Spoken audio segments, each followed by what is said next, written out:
Hier soir avait lieu la conférence Google I.O. qui a majoritairement tourné autour de l'intelligence artificielle avec Gemini. Et pendant cette conférence qui a duré 3 heures, il y a eu des annonces super intéressantes sur Google Workspace. J'ai décidé d'en faire un petit récapitulatif dans cette vidéo. Allez, c'est parti, on bascule sur l'écran. Donc déjà, la conférence a duré 3 heures. J'ai extrait les meilleurs passages dans une petite vidéo que j'ai traduit avec des sous-titres en français. Et c'est ce qu'on va commenter ensemble dans cette vidéo. Je vais vous expliquer concrètement quelles sont les nouveautés, comment les utiliser dans Google Workspace, quand est-ce qu'elles seront disponibles en France, et on va essayer de décortiquer tout ça. C'est pour moi une petite révolution ce qui a été annoncé, mais on va regarder tout ça ensemble. On commence avec l'annonce du CEO Sundar Pichai qui arrive sur scène et qui commence tout de suite, désolé hein, la vidéo est un peu floue, mais il commence tout de suite à ouvrir Gmail et on voit qu'on a un Gemini qui apparaît dans la barre latérale et on va pouvoir interagir avec notre Gmail directement sur Gemini. Donc on a un chat d'intelligence artificielle directement intégré à Gmail et je trouve ça dingue. Donc si on regarde un petit peu, ici il nous dit maintenant on peut demander à Gemini de résumer tous les courriers récents autour d'un sujet. Donc là il dit sors-moi tous les derniers emails autour de, là c'est un sujet bien précis, Maywood Park Elementary School. Ça pourrait être sors-moi tous les sujets, tous les échanges qui ont été échangés avec ce client là, on tape le nom du client. Et lui, il va nous ressortir, il va rechercher en arrière-plan tous les éléments, il identifie les courriels pertinents et il va nous ressortir un petit résumé. Donc quand on a comme ça 10, 15, 20, 30 échanges avec un client, un prospect, un collaborateur, qu'on n'a pas envie de tous retaper, on n'a pas eu envie de trier nos emails. Moi, ça fait bien longtemps que je trie plus mes emails dans des dossiers et grand bien m'en fasse, je gagne un temps fou. La recherche Google avant Gemini était déjà hyper puissante. Maintenant qu'il y a Gemini, concrètement, on peut largement se satisfaire de ça. Et donc là, il nous fait un petit résumé en regardant à l'intérieur de Gmail de sa boîte de réception. J'archive quand même les emails pour éviter d'avoir une boîte de réception complètement anxiogène, mais classé dans des dossiers, c'est terminé. Là, il nous ressort les différents points clés, mais c'est pas tout. On va pouvoir interagir avec ce résumé-là. Donc là, on voit qu'on a derrière, il nous sort à l'intérieur de notre résumé un rendez-vous Google Meet qui a eu lieu, qui a été enregistré en replay, parce qu'on peut enregistrer les replays Google Meet. Et qu'est-ce qu'il va faire? Il va tout simplement ouvrir le rendez-vous Google Meet et là, au bonheur, aux joies, on a Gemini qui est aussi intégré à Google Drive. Il faut savoir que les replays des rendez-vous Google Meet sont enregistrés sur Google Drive. Ça prend un temps fou à être généré, le player est hyper chiant, etc. Mais je pense que ça va s'améliorer. C'est pour ça qu'en général, on passe par un TLDV ou un clap. Là, néanmoins, on a Gemini directement intégré au replay du rendez-vous Google Meet et on peut lui dire fais-moi un résumé de la réunion que j'ai loupée parce que j'étais en vacances. Et là, boum, résumé. En plus du résumé des emails, il nous fait un résumé supplémentaire de ce qui s'est passé dans le Google Meet directement depuis le replay. Et il va nous mettre tous les points intéressants à l'intérieur. Et les sources qui sont ici. On aurait pu taper, j'ai l'impression, n'importe quel autre prompt et on aurait pu, je l'espère aussi, partager ça avec l'extérieur puisqu'on voit qu'on a un petit bouton ici, Share, qui va nous permettre de partager, à mon avis, le résumé avec soit les gens qui étaient présents à la réunion, soit un lien public. On croise les doigts, normalement c'est ce qu'on peut déjà faire, donc il n'y a pas de raison qu'on ne puisse plus le faire désormais. Ensuite, ils disent que Gemini 1.5 est dispo, Gemini 1.5 Pro est dispo dès aujourd'hui dans le Workspace Labs. Je vais aller vérifier si c'est bien disponible en français, puisque Gemini en français c'était pas encore gagné. Donc je vous ferai un petit update directement sur YouTube dans un petit post en disant voilà, ça c'est disponible, ça c'est pas disponible. Là j'ai préféré faire la vidéo React à chaud parce que ça a eu lieu hier soir et franchement c'est assez incroyable. Donc ensuite on passe sur une petite annonce. Donc là il s'est écoulé quasiment 1h30 dans la réunion. On repasse sur un focus Google Workspace parce que là on avait vraiment le CEO qui prenait la parole au début et qui donnait quelques éléments un petit peu choc pour introduire la conférence et après vous aviez chaque responsable de BU. Donc là en l'occurrence on a la responsable de BU Google Workspace, j'ai oublié son nom, qui va nous faire un récap de toutes les nouveautés sur Google Workspace. Donc elle attaque tout de suite avec Google Meet en disant que Google Meet peut générer des sous-titres désormais dans 68 langues intégrées à Google Meet. Donc quand quelqu'un parle, vous avez plusieurs personnes dans une réunion Google Meet qui ne parlent pas la même langue, eh bien on peut activer la transcription automatique en sous-titres. Donc vous avez des sous-titres qui vont se générer automatiquement. Alors c'est de l'IA, hein, c'est pas parfait, mais au moins on peut se faire comprendre dans une réunion où les gens parlent pas la même langue et je trouve ça quand même assez incroyable.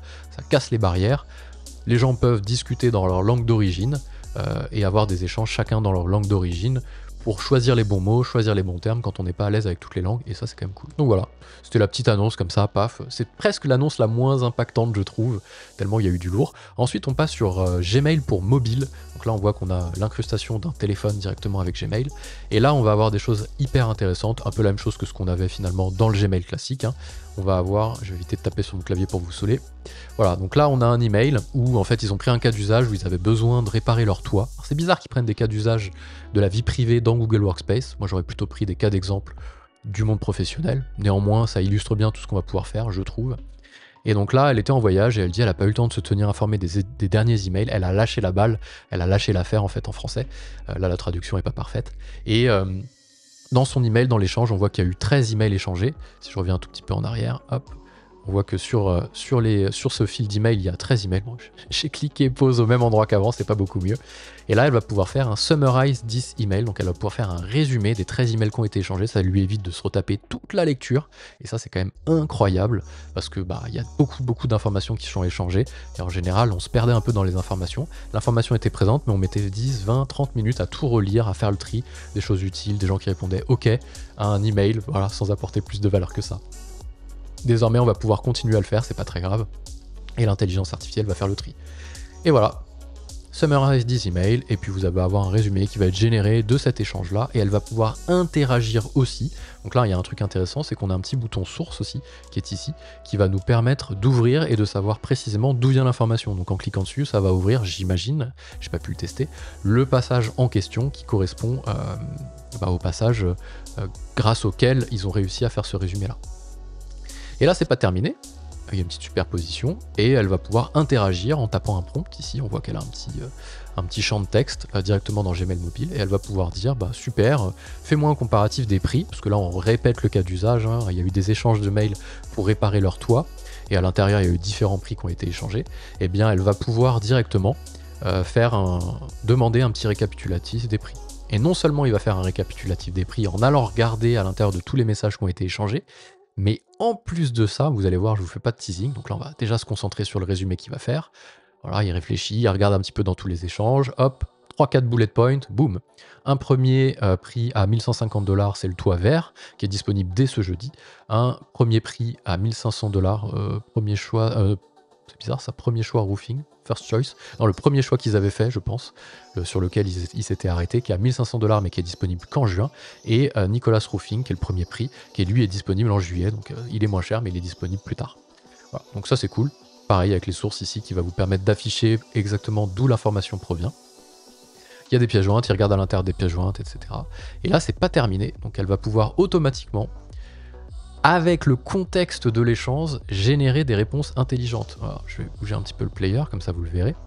C'est un petit peu les réponses intelligentes qu'on avait déjà dans Gmail, qui vous proposaient des textes préétablis, mais sans contexte, des textes préétablis génériques. Désormais, on a tout le contexte. Donc là, on va pouvoir refuser les prestations de services de certaines personnes, valider et proposer des horaires, et valider et confirmer un horaire, par exemple. Là, il y a 3 suggestions, mais qui sont liées à ce contexte-là, les suggestions. C'est pas des suggestions lambda qui vont être générées toutes de la même façon à chaque fois qu'on aura des échanges. Non. C'est vraiment des suggestions personnalisées et qui prennent le contexte des échanges qu'il y a eu dans ce fil de discussion. C'est-à-dire que les fonctionnalités qu'elle présente sont toutes liées entre elles dans le cas d'usage qu'on a vu avec la réparation du fameux toit. Et donc là, elle génère une des réponses. Si elle veut avoir un aperçu de la réponse sans pour autant la générer, elle va pouvoir rester appuyée avec son doigt, parce qu'on est dans Gmail mobile. Et ce qui va se passer, c'est que vous allez avoir en surbrillance, en filigrane, la réponse qui va s'afficher. C'est-à-dire qu'avant même de la valider, elle pourra la prévisualiser et dire non, celle-ci elle me plaît pas, hop, je passe sur une autre. Et après, une fois que c'est bon, elle clique définitivement dessus, donc elle relâche et elle clique définitivement dessus pour pouvoir générer tout ça. Donc tout ça, c'est disponible dès ce mois-ci. Summarize, donc c'est disponible en Q&A et contexte réponse. Donc le Summarize, c'est disponible dès ce mois-ci, pardon.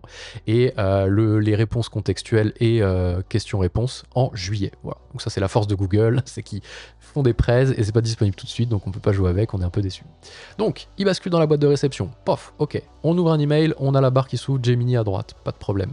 C'est une version, c'est une fonctionnalité, une option payante, Gemini pour Google Workspace. Vous avez Google Workspace avec des utilisateurs à 19, 29, 39 €, peu importe, je connais plus les prix, mais vous rajoutez une option par utilisateur pour avoir accès à Gemini, donc cette barre latérale là. Vous n'êtes pas obligé de prendre un Gemini pour tout le monde. Vous pouvez choisir 3 sièges, si vous êtes 10 en tout sur Google Workspace, vous pouvez prendre uniquement que 3 Gemini, pas de problème. Et là vous avez plusieurs choses, donc suggérer une réponse, faire un résumé, ça on a déjà vu, et il y a cette partie là à l'intérieur, là, celle du milieu, qui va être intéressante, vous allez voir, ça c'est la fonctionnalité qui m'a le plus bluffé, honnêtement.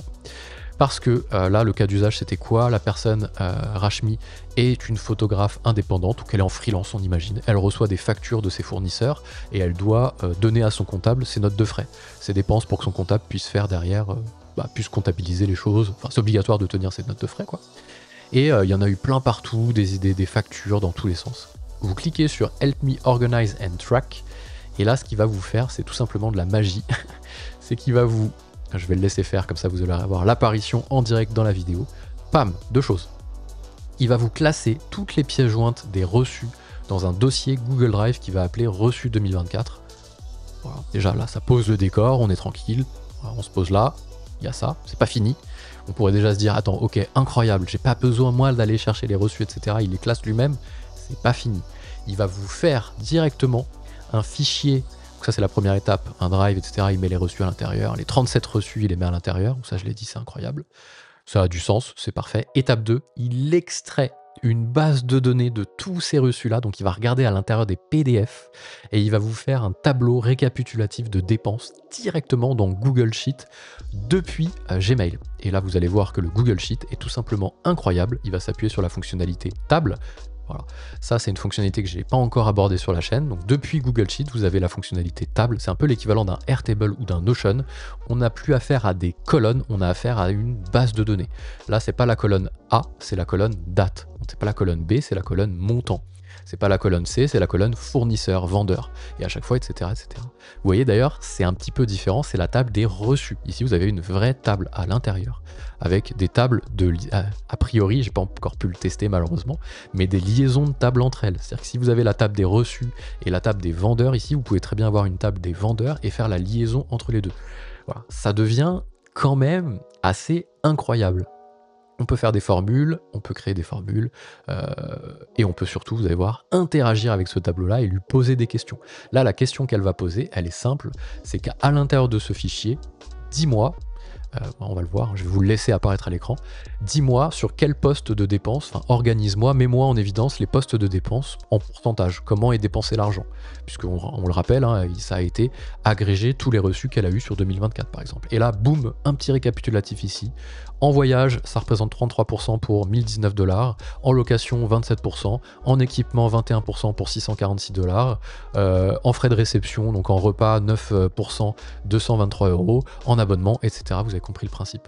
Ça, on peut le mettre directement, le copier, l'intégrer dans un truc Google Sheet, dans un autre onglet, ou on peut juste les laisser en interaction directement dans Google Sheet. J'ai été un peu vite pour la dernière fonctionnalité, mais voilà, je trouve ça juste quand même ce truc-là incroyable. Vous avez un tableau, qui est une vraie table, une vraie base de données, générée depuis des échanges Gmail, qui a été extrait avec des informations qui sont présentes dans des PDF et avec lesquelles on peut interagir dans Gemini. Voilà. Juste, on pose ça là. Je vous laisse réfléchir un petit peu à tous les cas d'usage que vous pouvez imaginer et à toutes les révolutions que ça provoque dans le monde de la gestion et dans le monde de l'entreprise et des logiciels d'entreprise. Ensuite, on passe sur la dernière fonctionnalité, pas des moindres, c'est l'assistant IA qu'on va pouvoir intégrer directement aux outils collaboratifs de Google Workspace, notamment Google Chat. Donc vous créez un assistant que vous appelez Chip et vous l'attachez à un projet, à une société, à un projet. Il a été boosté par Gemini et vous dites au niveau des instructions, ça m'a fait un peu rappeler GPTs. Vous savez, GPTs dans le chat GPT, c'est des robots personnalisés dans lesquels on peut mettre des contextes et ils vont garder ce contexte dans tous les champs qu'on va avoir après. Là, c'est pareil. Peux-tu monitorer et traquer les projets suivants, 1, 2, 3 projets, organiser les informations, me répondre quand j'ai des questions, faciliter la collaboration. Boum. Ça, c'est les instructions qu'on a créées. On l'a appelé Chip, pas de problème, il a une adresse email à lui, on peut lui écrire et tout, il n'y a pas de souci. Et surtout, on va pouvoir l'intégrer à Chat. Et à l'intérieur d'un chat, vous avez des projets, des espaces, on appelle ça. Ça, j'ai pas fait encore de vidéo dessus, je crois, mais il faut que j'en fasse. J'ai plein de vidéos à faire sur Google Workspace. N'hésitez pas à vous abonner parce que voilà, là, on va vraiment accélérer sur les vidéos Google Workspace. Ça va être de la folie. Et puis, partagez ça autour de vous s'il y a des gens qui utilisent Google et qui sont en train de se dire, est-ce que j'utilise Gemini? Est-ce que je passe sur Office 365 ou pas? Voilà. C'est intéressant de savoir qu'il y a ça maintenant dans Google. Donc là, vous avez directement un espace I/O 2024, c'est un projet, d'ailleurs c'est un projet interne à Google, c'était la conférence d'hier, et on va pouvoir interagir avec le robot. On le sait, qu'on soit sur Slack, sur Teams, sur Discord ou sur Chat, on peut parfois échanger 50 messages en un après-midi. Vous revenez, vous étiez en clientèle, vous rouvrez votre outil de discussion instantanée et vous dites « Qu'est-ce que c'est que tous ces messages ?» Et là, vous allez appeler l'assistant de chat et vous allez lui dire résume-moi toutes les conversations ou réponds à ma question, est-ce que par exemple le storyboard a été approuvé comme il est en train de le faire dans la presse. Et là il va vous rechercher à l'intérieur, vérifier si quelqu'un a validé le storyboard et il va vous ressortir une petite information. Oui, t'inquiète pas, le storyboard a été validé, tu peux le retrouver ici, ça a été validé par Aparna et Christina, tu peux le retrouver ici, rassure-toi, pas de problème. Voilà ce que on a le droit d'avoir et d'espérer assez rapidement dans Google Workspace grâce à Gemini et l'intelligence artificielle. Il faut prendre avec des pincettes ce que je vous ai montré, ce qui a eu lieu dans la conférence, bien entendu. C'est une démo, les fonctionnalités ne sont pas encore disponibles en live, donc il va falloir le tester en prod. Google est assez fort pour faire des effets d'annonce, contrairement à ChatGPT qui, lui, lors de ses conférences, utilise vraiment ChatGPT, et en général, la conférence a eu lieu avant-hier sur GPT-4-O. On a pu tout de suite utiliser GPT-4O tout de suite le soir même. Là, c'est pas disponible tout de suite dans Google. J'ai l'impression qu'ils ont envie de verrouiller leur position sur l'IA en disant on a du lourd qui arrive en IA, c'est pas encore prêt, mais avant que les gens fassent des choix différents, on verrouille nos positions. Donc attendons, c'est une démo, on vérifiera tout ça. Dès que je peux le tester, je le teste et je ferai des vidéos. Donc n'hésitez pas à vous abonner. Moi je vous dis à très vite.